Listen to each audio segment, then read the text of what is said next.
चलो एक गाड़ी की 2024 की सेल्स फिगर्स को जानते हैं। ये एक 7 सीटर गाड़ी है जिसकी जनवरी 2024 के अंदर से 32 यूनिट्स बिकी थी। फेब में इसकी 51, मार्च में 51, अप्रैल में 20 और मई के अंदर इस गाड़ी की सिर्फ 16 यूनिट्स बिकी थी और जून आते आते इस गाड़ी को डिसकंटिन्यू कर दिया गया था। ये सेल्स फिगर सुनने के बाद आपको ये लग सकता है कि यहाँ पर मैं कोई महंगी CKD वाली डी सेगमेंट SUV की बात कर रहा हूँ, लेकिन ऐसा बिल्कुल भी नहीं है। ये सेल्स फिगर काफी ज्यादा वेल प्राइस्ड और वैल्यू फॉर मनी MPV की है, यानी कि महिंद्रा मराजो की। मराजो महिंद्रा की गाड़ी है, यानी कि उस कंपनी की जिस कंपनी की एक एक गाड़ी की महीने में हजारों यूनिट सेल होती हैं। लेकिन जब से महिंद्रा ने मराजो को लॉन्च किया है तब से हमें ये देखने को मिल रहा है इनको इस गाड़ी की एक एक यूनिट बेचने में बहुत ज्यादा मुश्किल आ रही है। 2018 में ये गाड़ी जब लॉन्च हुई थी तब इस गाड़ी की सिर्फ 15,000 यूनिट्स बिकी थी पूरे साल भर के अंदर। पूरे 2019 के अंदर इस गाड़ी की सिर्फ 19,000 यूनिट्स बिकी थी। फिर 2020 में इस गाड़ी की सेल्स एकदम से गिर गई 25,000 यूनिट्स और गिरते गिरते इतनी ज़्यादा गिर गई कि 2024 के जून में इस गाड़ी को बंद कर दिया गया। महिंद्रा अपनी किसी भी गाड़ी की प्रोडक्शन इतनी जल्दी बंद नहीं करती है। स्कॉर्पियो, XUV और बोलेरो सीरीज की गाड़ियाँ पिछले 15 से 20 साल से टिकी हुई है मार्केट के अंदर। तो फिर इसके साथ क्या दिक्कत आई? क्या ये एक बेकार गाड़ी है जो लोगों को पसंद ही नहीं आई, या फिर इंडियंस ने इसको बस ऐसे ही फेल कर दिया जैसे कि फोर्ड को कर दिया था? यही जानने के लिए जब से ये गाड़ी बंद हुई है तब से मैं इस गाड़ी को ढूंढ रहा था ताकि इसको एक्सपीरियंस कर सकूं, यानी कि पिछले लगभग 2 महीने से। एंड थैंक्स टू सुदीप भाई फ्रॉम रॉयल कार क्लब जिन्होंने अपनी डीलरशिप में अवेलेबल मराजो मुझे दी है ताकि मैं इसको ढंग से एक्सपीरियंस कर सकूं। चलो इस गाड़ी के बारे में ढंग से जानते हैं और समझते हैं कि क्यों आखिर ये गाड़ी फेल हुई है, इसमें अच्छाइयाँ क्या थी और कैसे ये यूज्ड कार मार्केट के अंदर एक जेम बन चुकी है मेरे हिसाब से। मैं इस रिव्यू वीडियो के अंदर जैसे जैसे आगे बढ़ता जाऊंगा वैसे वैसे मैं इस गाड़ी के गुड्स एंड बैड्स को हाईलाइट करता जाऊंगा अपने साइड में, और इस वीडियो के कंक्लूजन के टाइम पर भी मैं इन गुड्स एंड बैड्स को हाईलाइट करके दिखाऊंगा ताकि इस गाड़ी का बाइंग डिसीजन आपके लिए आसान हो जाए और आपको समझ आ जाए whether it is suited for you और नॉट। The design. महिंद्रा के लाइनअप में अभी शायद ही कोई ऐसी गाड़ी होगी जिसका डिजाइन पोलराइजिंग हो। Thar, Scorpio and XUV series की गाड़ियां एंड इवन बोलेरो जैसी कार्स भी लोगों को पसंद आती हैं, लेकिन मराजो के साथ ऐसा नहीं है। नहीं, मैं ये नहीं बोल रहा हूँ कि ये गाड़ी बुरी दिखती है, बिल्कुल नहीं। महिंद्रा ने पहले कई सारी ऊटपटांग दिखने वाली गाड़ियां बनाई हैं जिनके ओवरऑल डिजाइन या फिर प्रोफाइल बहुत ही अजीबोगरीब हुआ करती थी। कोई बहुत ज्यादा चौड़ी थी या फिर कोई बहुत ज्यादा शॉर्ट थी। मराजो के साथ ऐसी कोई दिक्कत नहीं है। दरअसल महिंद्रा ने इसे काफी ऑर्गेनिक शेप देने की कोशिश करी है। ये गाड़ी आगे से एकदम शार्क की तरह दिखाई देती है, जिसकी वजह से इसका जो फ्रंट है ना काफी ज्यादा अच्छा लगता है। हाँ, रेयर मुझे इतना ज्यादा पर्सनली पसंद नहीं है, लेकिन फिर भी अगर ओवरऑल डिजाइन की बात करें तो ये कोई बुरा डिजाइन नहीं है। लेकिन फिर भी लोगों ने इसके डिजाइन को कोई खासा पसंद नहीं किया था, और उसका सबसे बड़ा रीजन ये है कि ये एक MPV है और बिल्कुल एक लेजिट MPV जैसी दिखती है। महिंद्रा की आज तक जितनी भी गाड़ियां सक्सेसफुल रही हैं ना, वो सारी की सारी SUV स्टांस वाली हैं। या तो वो एक प्रॉपर SUV रही हैं या फिर वो एक SUV जैसी दिखती हैं। लेकिन मराजो को एक प्रॉपर MPV की तरह डिजाइन किया गया था और महिंद्रा ने इसको SUV स्टांस देने की थोड़ी सी भी कोशिश नहीं करी थी। और भारत की जनता को वो स्ट्रेट बोनेट वाली कार ज्यादा पसंद आती हैं, इसीलिए धीरे धीरे हम ये भी देख रहे हैं कि टोयोटा की इनोवा है ना, वो धीरे धीरे SUV जैसी शेप लेने लगी है MPV के बजाय। इसीलिए आई थिंक महिंद्रा को मराजो के डिजाइन पर शायद थोड़ा और काम करने की जरूरत थी, क्योंकि डिजाइन के अलावा बाकी एरियाज के अंदर ये गाड़ी बहुत ही ज्यादा अच्छा परफॉर्म करती है और कॉम्पिटिशन में आने वाली गाड़ियों को बहुत ही तगड़ी टक्कर देती है। जैसे कि इसके overall driving feel and comfort की बात कर सकते हैं हम यहाँ पे। इस गाड़ी में एक 1.4 लीटर का 4 सिलेंडर CRDI डीजल इंजन मिलता है जो कि 121 bhp और 300 Nm का टॉर्क निकाल के देता है। ये power and torque figure on paper तो काफी ज्यादा इंप्रेसिव है, लेकिन इस गाड़ी का वजन 650 किलोग्राम है जो कि इनोवा क्रिस्टा से बस 200 किलोग्राम कम है। इसीलिए चलो सबसे पहले हम बात कर लेते हैं इस गाड़ी की रियल लाइफ परफॉर्मेंस की। गाड़ी की परफॉर्मेंस की। जब हम इस गाड़ी को इनिशियली उठाते हैं तो आपको ये फील होगा कि गाड़ी बिल्कुल भी स्ट्रगल नहीं करती है। मतलब ऑब्वियसली कोई भी गाड़ी स्ट्रगल नहीं करती है पहले गियर पे उठने पे, तो लेकिन इस गाड़ी का जो लोअर एंड पे ग्रंट है वो इतना अच्छा है कि आप इसको सेकंड गियर से भी उठा सकते हैं। देखो, और ये उठने लग जाती है। हाँ, ये नहीं कहूँगा कि ये 2200 सीसी वाले इंजन की तरह है जो महिंद्रा की स्कॉर्पियो में आते हैं, वैसा इंजन नहीं है। गाड़ी भी बहुत ज़्यादा भारी है, लगभग मेरे ख्याल में स्कॉर्पियो जितनी ही भारी होगी, लेकिन फिर भी जो लो एंड ग्रंट है वो मुझे बहुत ही ज़्यादा सही लगा है इस गाड़ी का। हाँ, लेकिन जहाँ पर ये मात थोड़ी सी खा जाती है वो है इसका top and. Obviously diesel engine है तो टॉप एंड बिल्कुल भी नहीं होगा, और जितने भी आपको मज़े लेने हैं वो 3000 RPM के अंदर ही होते हैं। मिड रेंज की अगर हम इसकी बात करें तो जो भी जितना भी ग्रंट है ना इस गाड़ी के अंदर, जो भी पिकअप आता है, पेस आता है, वो 2000 RPM के बाद आता है। अगर आपको इस गाड़ी से फन करना है तो आपको इसका पंजा दबाना पड़ेगा। वैसे मेरा मानना ये है कि ये गाड़ी बेस्ट सूटेड तो आराम से चलाने के लिए ही है। इस गाड़ी में 6 गियर आते हैं, जिसकी वजह से जो इसकी RPM है वो हायर स्पीड्स पे भी बहुत ज़्यादा कम रहती है। जैसे अगर अभी आप देखोगे तो हम 60 की स्पीड पे हैं और गाड़ी की जो RPM है वो बस 1000 की है। अगर आप इसको 100 की स्पीड में भी हायर गियर्स पे चलाओगे ना तो आपको ये गाड़ी बहुत ही ज़्यादा आराम से चलेगी और बहुत ज़्यादा आराम देगी भी आपको। आपको बार बार गियर्स चेंज नहीं करने पड़ेंगे, स्ट्रगल नहीं करना पड़ेगा गियर्स के साथ। जद्दोजहद नहीं करनी पड़ेगी। तो ऑल इन ऑल मैं ये बोलूँगा कि परफॉर्मेंस के मामले में ये गाड़ी ना तो आपको बहुत ही ज़्यादा अमेज़ करने वाली है और ना ही ये थोड़ा भी आपको निराश करेगी, क्योंकि इसका इंजन एक वर्कहॉर्स जैसा है जो कि सवारियों के साथ इसको खींचने में सक्षम है और इंडियन हाईवे स्पीड्स पर ये गाड़ी बहुत ही आराम से क्रूज करती है और स्ट्रेस वाली बात कोई भी इसके इंजन में नहीं देखने को मिलती है। हाँ, जब पूरी की पूरी सवारियां बिठा के इससे आप हाई स्पीड्स पर ओवरटेक करोगे तब थोड़ा बहुत स्लाउच फील हो सकता है इसका इंजन आपको, वरना नहीं। परफॉर्मेंस के अलावा अगर हम इस गाड़ी की ओवरऑल फील की बात करें गाड़ी को चलाने की, तो इसका जो स्टीयरिंग है, मैं सरप्राइज हूँ इस बात को लेकर कि इस गाड़ी के स्टीयरिंग में बहुत ही कम वाइब्रेशन आती है। डीजल इंजन है ये महिंद्रा का, लेकिन बहुत ही कम वाइब्रेशन है। और ये चीज़ हमने वैसे रिसेंटली जो स्कॉर्पियो एन आई है और बाकी जो डीजल वाली गाड़ियाँ आई हैं ना, उसके अंदर भी देखिए कि इनके स्टीयरिंग व्हील में बहुत ही कम वाइब्रेशन है। और वाइब्रेशन स्टीयरिंग व्हील तो छोड़ो, ये देखो गियर बॉक्स, ठीक है, सॉरी ये देखो गियर नॉब, इसमें आपको बिल्कुल भी वाइब्रेशन देखने को नहीं मिलेगी। अभी मैं एक चीज़ करके दिखाता हूँ आपको, जो कि इनोवा में बहुत ज़्यादा देखने को मिलती है। अभी गाड़ी की आरपीएम 1000 है, ठीक है, 1000 आरपीएम है, देखो, ठीक है, 1000 आरपीएम है। अगर कोई भी डीजल, जैसे खासकर अगर टोयोटा की कोई डीजल गाड़ी होती है और उसको अगर बहुत ज़्यादा तेज़ रेव कर दें, जैसे कि ऐसे, तो उसका जो गियर नॉब है बहुत तेज़ी से हिलता है। लेकिन इसमें इसकी कंडीशन में देखना, कोई वाइब्रेशन ही नहीं है।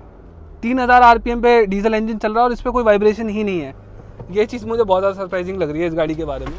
तो डेफिनेटली एक डीजल इंजन वाली गाड़ी के लिए इस लेवल के रिफाइनमेंट लेवल्स काबिले तारीफ है। लेकिन ये वाली बात और भी ज़्यादा इंटेंसिफाई तब हो जाती है जब आप इसका ओडोमीटर देखते हैं। ये गाड़ी 1 लाख किलोमीटर से भी ज़्यादा चल चुकी है और उसके बावजूद ये गाड़ी इतनी ज़्यादा रिफाइंड है। रिफाइनमेंट के अलावा मैंने ये भी नोटिस किया है कि इस गाड़ी का जो क्लच है वो भी काफ़ी ज़्यादा लाइट है। एंड अगेन, इतने किलोमीटर चलने के बाद मैं ये एक्सपेक्ट नहीं कर रहा था एक डीजल इंजन से। महिंद्रा के डीजल इंजन जाने जाते हैं कि इनके जो क्लच होते हैं ना वो थोड़े से हार्ड हो जाते हैं after some point of time. तो ये एक प्लस पॉइंट है इस गाड़ी के साथ कि इसका नहीं हुआ है। अब ये चीज़ें तो मेरे लिए सरप्राइजिंग हो गई क्योंकि मैं ये एक्सपेक्ट नहीं कर रहा था, लेकिन एक चीज़ जरूर एक्सपेक्ट कर रहा था और वो है इस गाड़ी का बॉडी मोशन। ये गाड़ी बॉडी ऑन फ्रेम कंस्ट्रक्शन के साथ आती है और इसलिए मैं ये मान के चल रहा था कि इस गाड़ी के अंदर बॉडी मोशन ज़्यादा होगा, क्योंकि महिंद्रा की बाकी गाड़ियों के अंदर भी ज़्यादा होता है, लेकिन वो भी इस गाड़ी के अंदर मुझे बहुत कम देखने को मिला है।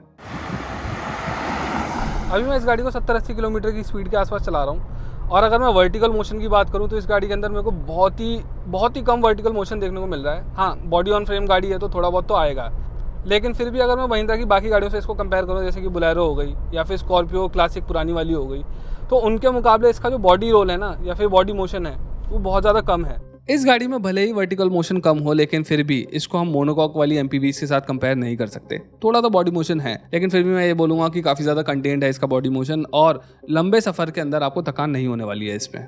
मराजो एक बॉडी ऑन फ्रेम वाली गाड़ी है और बॉडी ऑन फ्रेम वाली गाड़ियों के साथ हमें ज़्यादातर ये देखने को मिलता है कि ये ज़्यादातर रियर व्हील ड्राइव होती हैं। इंडिया में बिकने वाली कोई भी लेडर फ्रेम वाली एमपीवी या फिर एसयूवी उठा के देख लो, आपको सभी के अंदर रियर व्हील ड्राइव सेटअप देखने को मिलता है। लेकिन मराजो के साथ यहाँ पर ये एक एक्सेप्शन है। मराजो बॉडी ऑन फ्रेम वाली गाड़ी होने के बावजूद भी फ्रंट व्हील ड्राइव सेटअप के साथ आती है। अब महिंद्रा ने ऐसा क्यों किया है वो तो मैं पक्के तौर पे नहीं बोल सकता हूँ, लेकिन इसकी एक डिसएडवांटेज है और एक एडवांटेज। डिसएडवांटेज ये है कि एक्सट्रीम चढ़ाई पर ऐसी गाड़ियाँ व्हील स्पिन कर जाती हैं, क्योंकि ज़्यादातर गाड़ी का वेट जो होता है वो पीछे की तरफ शिफ्ट हो जाता है, जिसकी वजह से आगे वाले पहियों पर ट्रैक्शन नहीं मिलता है, जिसकी वजह से जो आगे वाले पहिए हैं वो अपनी जगह पर ही रोटेट करते रहते हैं और गाड़ी आगे नहीं बढ़ती है ढंग से। तो ये फ्रंट व्हील ड्राइव होने की डिसएडवांटेज हो गई। लेकिन इसकी एक एडवांटेज भी है और वो ये है कि ऐसी गाड़ियाँ जो फ्रंट व्हील ड्राइव के साथ आती हैं उनकी जो माइलेज होती है ना वो काफ़ी ज़्यादा अच्छी होती है, क्योंकि ऐसी फ्रंट व्हील ड्राइव वाली गाड़ियों के अंदर रोटेटिंग पार्ट्स कम होते हैं, जैसे कि ड्राइव शाफ्ट नहीं होती है, पीछे डिफरेंशियल नहीं होता है। तो ऐसे पार्ट्स इन गाड़ियों के अंदर कम होते हैं जो कि रोटेट होते हैं और अपने रोटेशन के लिए वो इंजन की पावर को कंज्यूम करते हैं और जिसकी वजह से गाड़ियों की माइलेज कम होती है। और इन्हीं पार्ट्स का ना होना मराजो की फ्यूल एफिशिएंसी के लिए बहुत ही ज़्यादा फायदेमंद साबित होता है। ये गाड़ी हाईवे स्पीड्स पर ऑलमोस्ट 20 किलोमीटर पर लीटर की माइलेज दे सकती है। अब इस गाड़ी को मुझे बहुत ज़्यादा लंबा चलाने का तो मौका नहीं मिला, लेकिन फिर भी मैं इस गाड़ी से 17 किलोमीटर पर लीटर की माइलेज निकालने में कामयाब हो पाया था जब मैं इस गाड़ी को टेस्ट कर रहा था। बाकी अगर आप नॉर्मली सिटी के अंदर चलाओगे तो 13 से 14 की माइलेज तो ये निकाल के दे ही देगी आपको, जो कि 1650 किलो की 7 सीटर कार के लिए काफ़ी इंप्रेसिव है।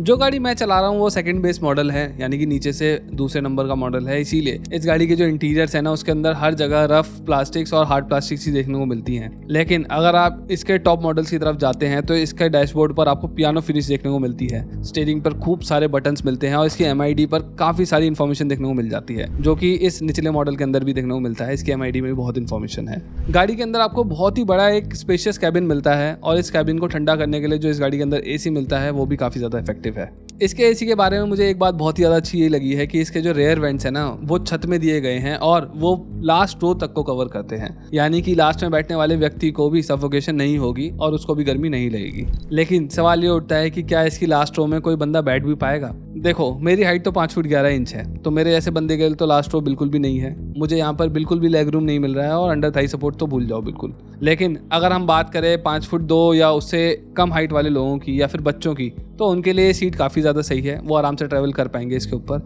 और एक अच्छी बात यह है कि इसके लास्ट रो में भी एडजस्टेबल हेडरेस्ट मिलता है, तो वो आपके पैसेंजर की सेफ्टी के लिए और उनके कंफर्ट के लिए काफ़ी ज़्यादा अच्छी चीज़ है।